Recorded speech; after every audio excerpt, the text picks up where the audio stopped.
Fun event বলা যায়, যে আমরা মজা করে আনন্দ থেকে এই কাজটা করছি এবং আমাদের এই ম্যাচটা অর্গানাইজ করা হয়েছে আমাদের রিফ্রেশমেন্টের জন্য। সো আনন্দ নিয়ে খেলছি, এটা ভয় ভীতি বা প্রেশার নিয়ে করা না। টার্গেট না, ইচ্ছা আছে আর কি। টার্গেট করে তো আসলে এটা করা যায় না। এবারও ইচ্ছা আছে যে নিশ্চয়ই আমাদের টোটাল তো প্রথমে 3টা ম্যাচ, তারপরে আমাদের ফাইনাল ম্যাচ।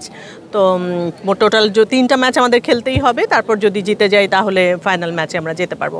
3টা ম্যাচে অ্যাটলিস্ট 2টা উইকেট নিতে চাই। টেন্ডেন্সি তো থাকবেই, হ্যাঁ, এফার্ট, ওটা একটা এফার্ট যে আমরা আমাদের প্রাণপণ এফার্ট দিচ্ছি, প্র্যাকটিস করছি।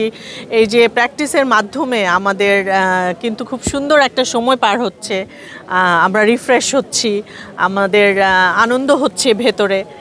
তো এই আনন্দটা নিয়ে আমরা আবার আমাদের কাজে ফিরে যাব। সেই কাজটা আমার মনে হয় তখন আরও অনেক বেশি আনন্দময় হয়ে উঠবে আর কি। ডিফিকাল্ট আসলে আমার কাছে খুব বেশি কোনোটাই মনে হচ্ছে না, কারণ হচ্ছে আমার কাছে পুরোটা বিষয়ই খুব আনন্দময় মনে হচ্ছে।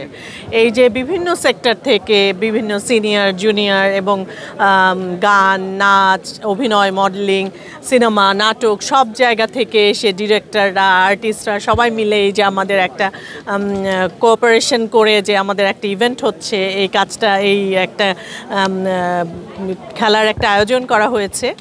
তো মানে এটা আমার কাছে খুবই আনন্দের একটা বিষয়। এটার কোনোটাই আমি খুব বেশি এটা নিয়ে আছে না যে মানে মনোমালিন্য বা কম্পিটিশান।